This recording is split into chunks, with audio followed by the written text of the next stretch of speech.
আসসালামু আলাইকুম বন্ধুরা, আশা করি ভালো আছেন। বন্ধুরা, আপনি কি আপনার ফোনটা দিয়ে শুধু ফোন দেন বা কেউ ফোন দিলে ওই ফোনটা রিসিভ করেন? আজকের ভিডিওতে আমি আপনাদের দেখিয়ে দিব, কেউ যদি আপনাকে ফোন করে তাহলে কিন্তু তার নাম্বারটা A to Z প্রথম থেকে শেষ পর্যন্ত বলে দিবে। ধরুন আপনার বন্ধু আপনাকে ফোন দিছে, তখন কিন্তু আপনার ফোন কিন্তু বলে দিবে 1 2 6 7 8 9 10, মানে আপনার বন্ধুর যেই নাম্বারটা আছে সেই নাম্বারটা কিন্তু আপনার ফোন বলে দিবে এই নাম্বারে আপনাকে ফোন করছে। আপনি যদি দূরে থাকেন, মানে আপনার ফোনই বলে দিবে এই নাম্বারে ফোন দিয়েছে। আপনি কি এই সেটিংসটা আপনার ফোনে এনেবল করতে চান? যদি এই সেটিংসটা আপনার ফোনে এনেবল করতে চান, এই ভিডিওটা প্রথম থেকে শেষ পর্যন্ত দেখতে হবে। তো আপনি দেখছেন অ্যান্ড্রয়েড টেক স্টুডিও, আমি শরীফ। আসুন বন্ধুরা, বিদিনে করে শুরু করার আজকের মূল ভিডিওটা। আপনি কি এই কাজটা শিখতে চান? অবশ্যই এই ভিডিওতে একটা লাইক করে দিবেন।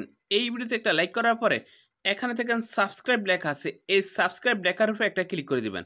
সাবস্ক্রাইব লেখার উপরে ক্লিক করার পরে এখানে দেখেন নোটিফিকেশন বাটন আছে, এই নোটিফিকেশন বাটনে ক্লিক করে দিবেন। নোটিফিকেশন বাটনে ক্লিক করার পরে এখানে দেখেন অল লেখা আছে, এই এখান থেকে অলে ক্লিক করে দিবেন। আপনি যখনই এই নোটিফিকেশন বাটনে ক্লিক করার পরে অলে ক্লিক করে দিবেন আর এই ভিডিওতে একটা লাইক করে দিবেন, তারপর থেকে আমরা যেই ভিডিওগুলো আপলোড করব সবার আগে কিন্তু আপনার ফোনে চলে যাবে। তো আপনি যদি চান আপনার ডায়াল প্যাডে আপনার বন্ধু হোক, আপনার মা হোক, মানে এভরিওয়ান, মানে এনি হাউ যেই কোনো ব্যক্তি আপনার ফোনে ফোন করুক, তার নাম্বারটা কিন্তু আপনার ফোন বলে দিবে। আপনি মনে করতেছেন এটা কি মনে হয় একজনেরই হয়? না, একজন না।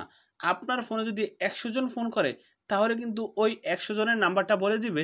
আপনার ফোনে যদি 1 মিলিয়ন মানুষে ফোন করে তাহলে ওই 1 মিলিয়নের মানুষের নাম্বারটাই বলে দিবে। মানে এভরিথিং, যেই কোনো নাম্বারেই আপনার ফোনে ফোন আসুক, ওই নাম্বারটা আপনার ফোন থেকে বলে দিবে। এখন এই জিনিসটা এনেবল করতে হলে আপনি কি করবেন? আপনার ফোনে যে ডায়ালার আছে, এই ডায়ালারে ক্লিক করবেন। ডায়ালারে ক্লিক করার পরে ফ্রেন্ডস এখানে দেখেন সেটিংস, এই সেটিংসে ক্লিক করে দিবেন। সেটিংসে ক্লিক করার পরে ফ্রেন্ডস এখানে দেখেন সেটিংস, এই সেটিংসে ক্লিক করে দিবেন। তারপরে এখানে কি করবেন? এভাবে স্ক্রল করবেন। স্ক্রল করার পরে ফ্রেন্ডস এখানে দেখেন কলার আইডি অ্যানাউন্সমেন্ট, এই কলার আইডি অ্যানাউন্সমেন্টে ক্লিক করবেন। তারপরে এখানে দেখেন এই অপশনটা আছে, এই অপশনে ক্লিক করবেন। অ্যানাউন্সমেন্টে ক্লিক করার পর ফ্রেন্ডস এখানে দেখেন নেভার, এখানে দেখেন অ্যালাউজ। আপনি কি করবেন? এই টিকমার্কটা এই যে প্রথমে অ্যালাউজে দিয়ে দিবেন। অ্যালাউজে দিয়ে দেওয়ার পর ফ্রেন্ডস এখানে দেখেন কলার আইডি অ্যানাউন্সমেন্ট। যেই ব্যক্তি আপনাকে ফোন করবে তার নাম্বারটা কিন্তু A to Z আপনাকে বলে দিবে। আপনি যদি দূরে থাকেন, আপনি বুঝতে পারবেন ওই ব্যক্তি আপনাকে ফোন দিয়েছে, এই ব্যক্তির নাম্বার এটা। এটা কিন্তু খুব সুন্দর একটা সেটিং। অনেকে কিন্তু জানে না। তারা কি করে? বর্তমানে ফ্রি ফায়ার খেলে অ্যান্ড টিকটক দেখে অ্যান্ড ইউটিউব দেখে, এতটুকুই শেষ। মানে তারা এতটুকুই প্রতিবন্ধী মানুষ। বাট আপনি যদি এই ভিডিওটা A to Z দেখে রাখেন তাহলে কিন্তু এটা আপনি খুব সহজে শিখে রাখবেন, আমি আশা করি। তো বন্ধুরা, আপনি যদি মনে করেন এই ভিডিওর মাধ্যমে কোনো শিখতে পেরেছেন, অবশ্যই এই ভিডিওতে একটা লাইক করে দেবেন। তো অবশ্যই আজকের ভিডিও এই পর্যন্তই। সুতরাং ভালো থাকুন, আল্লাহ হাফেজ।